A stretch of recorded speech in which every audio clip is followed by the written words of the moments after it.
अस्सलाम वालेकुम स्टूडेंट्स। आज के लेक्चर में हम टॉर्शन, उसकी डेफिनेशन और उससे रिलेटेड एक एग्जांपल सॉल्व करेंगे।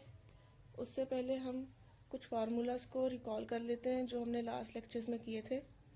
यूनिट टेंजेंट वेक्टर क्या होता है? Given curve x of t का derivative over its magnitude. Unit normal vector क्या था? यूनिट टेंजेंट वेक्टर का derivative with respect to t, जो हमारा पैरामीटर टी था, ओवर इट्स मैग्नीट्यूड। और यूनिट बाइनॉर्मल वेक्टर क्या था?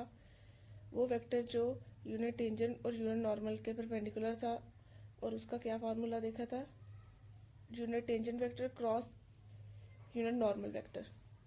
इसके अलावा कर्वेचर कैपा किसके इक्वल था? Magnitude of curvature vector. और वो किसके इक्वल था? Derivative of unit tangent vector with respect to arc length और उसका मैग्नीट्यूड। और उसी को लिखने का एक और हमने फार्मूला देखा था, वो क्या था? Kappa is equal to derivative of unit tangent vector, उसका magnitude, over derivative of over given curve और उसका मैग्नीट्यूड। अब नेक्स्ट हम सेरे-फ्रेने इक्वेशंस देखेंगे।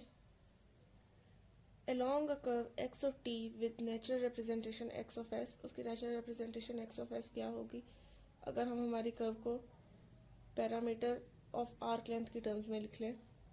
The vectors T N and B satisfied, क्या सेटिस्फाई करते हैं? वो ये तीन रिलेशन सेटिस्फाई करते हैं, 1, 2 एंड 3। इन तीन रिलेशंस को हम कहते हैं सेरे-फ्रेने इक्वेशंस। और वो तीन रिलेशंस क्या है? Derivative of unit tangent vector with respect to arc length is equals to kappa times unit normal vector.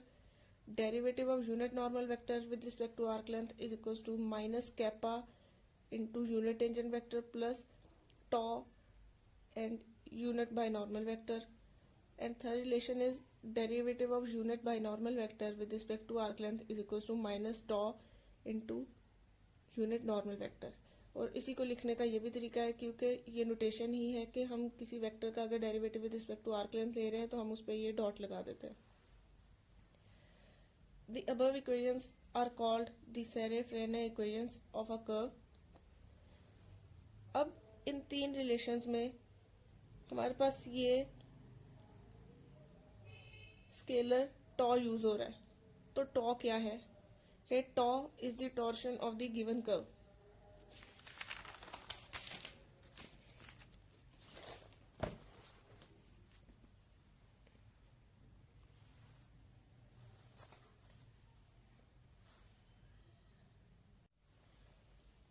Torsion क्या है? The torsion at a point of a given curve is defined as arc rate of change of binormal at that point. Torsion क्या होगा?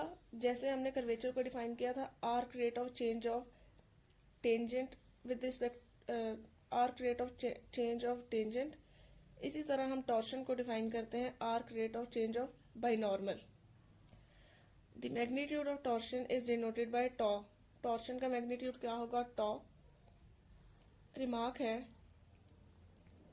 just like curvature tells us how much a given curve deviates from being a straight line, torsion tells us how much a given curve deviates from being a plane curve. जैसे हमने देखा था कि curvature क्या था? Curvature यही था कि हमारा गिवन कर्व स्ट्रेट लाइन से कितना दूर है।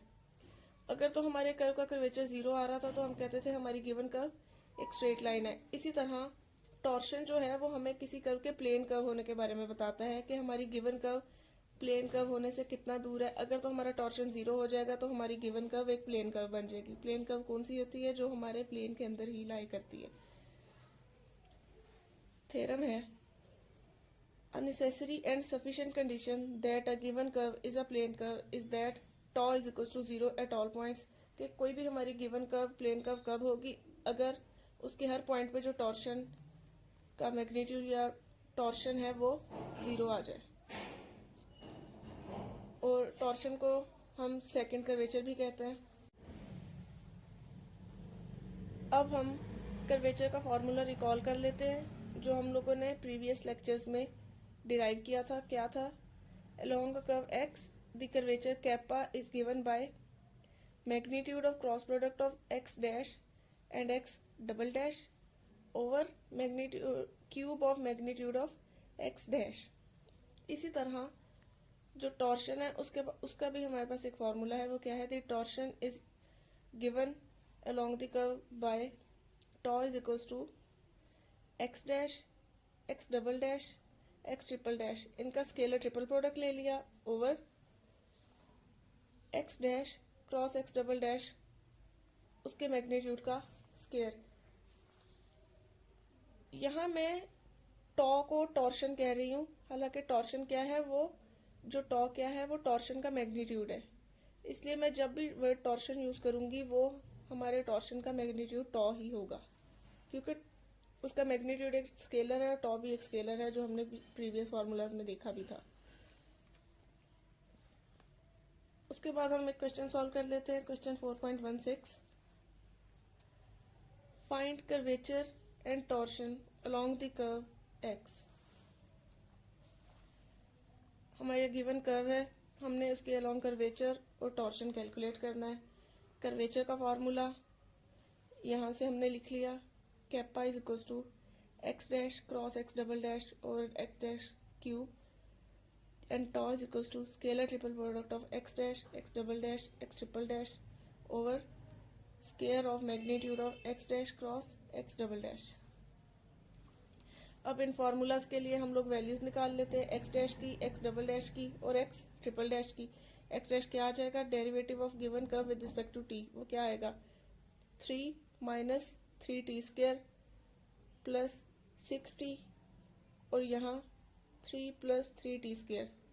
एक्स डैश क्या आ गया, 3 minus 3t square e1 plus 6t e2 plus 3 plus 3t square e3। X double dash क्या है, हम एक्स डैश का दोबारा डेरिवेटिव ले लेते हैं विद रिस्पेक्ट टू टी, तो वो आ गया minus 6t e1 plus 6 e2 plus 6t e3।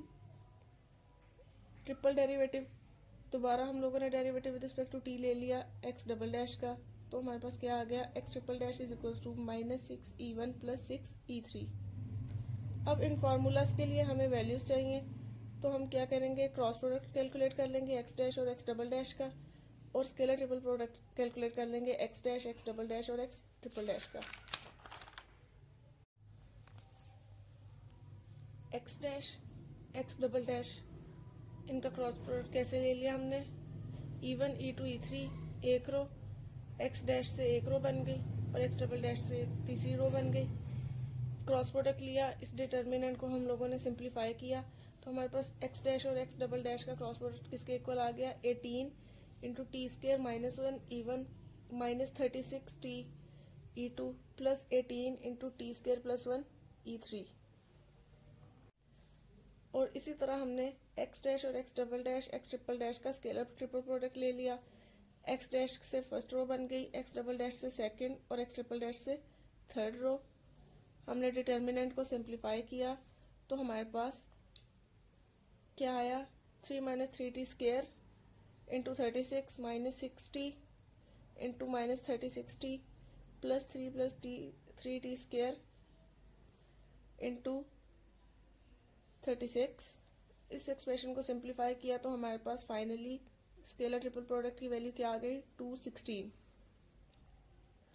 अब हम लोग कैपा के अंदर x dash cross x double dash की वैल्यू सब्स्टिट्यूट कर देंगे और यहाँ एक्स डैश की वैल्यू सब्स्टिट्यूट कर देंगे, तो वो क्या आ गई, magnitude of x dash cross x double dash, यहाँ से वैल्यू डाल दी ओवर एक्स डैश की वैल्यू जो हमने प्रीवियसली कैलकुलेट की वो यहाँ सब्स्टिट्यूट कर दी। अब न्यूमिनेटर में से हमने 18 को कॉमन ले लिया और डिनोमिनेटर में से हमने 3 कॉमन लिया। अब यहाँ पे हमारे मॉड का क्यूब आ रहा है, इसलिए 3 जब बाहर आया तो उसके साथ क्यूब आ गया। 18 और 27 को हमने सिंप्लीफाई किया तो ये 2/3 बन गया, और यहाँ से न्यूमिनेटर की 1 पावर और डिनोमिनेटर की 1 पावर हम लोगों ने कैंसिल आउट कर दी। अब यहाँ है टी स्क्वेयर माइनस 1 और यहाँ है 1 माइनस टी स्क्वेयर, लेकिन हमें पता है कि मैग्नीट्यूड में अगर हम इधर से माइनस साइन कॉमन भी ले लें तो कोई फर्क नहीं पड़ेगा, क्योंकि यहाँ मैग्नीट्यूड आ रहा है, इसलिए हम लोग इस एक्सप्रेशन और इस एक्सप्रेशन को कैंसिल आउट कर सकते हैं। अब हमने डिनोमिनेटर में मॉडुलस को लिखा कैसे, हम लोगों ने हमारे गिवन वेक्टर का मॉडुलस ले लिया और उसका स्क्वायर ले लिया, तो मॉडुलस क्या आएगा, 5 माइनस टी स्क्वायर का स्क्वायर प्लस 2t का square plus 1 plus T square square. तो ये हमारे पास आ गया एक्सप्रेशन कैपा के लिए 2/3 इंटू 1/, ये मैग्नीट्यूड को हमने जब सिंप्लीफाई किया 1/1 माइनस टी स्क्वायर का square plus 2t square plus 1 plus T square का स्क्वायर। यहाँ से हमारे पास कैपा की वैल्यू आ गई 2/3 इंटू 1/1 प्लस टी स्क्वायर का स्क्वायर। इसी तरह आप टॉ का जो फॉर्मूला है scalar triple product of x dash x double dash x triple dash over x dash cross x double dash, इसमें वैल्यू सब्स्टिट्यूट करेंगे, इसको सिंप्लीफाई करेंगे तो हमारे पास टॉ का भी कोई एक्सप्रेशन आ जाएगा। ये आप लोग खुद सॉल्व करेंगे।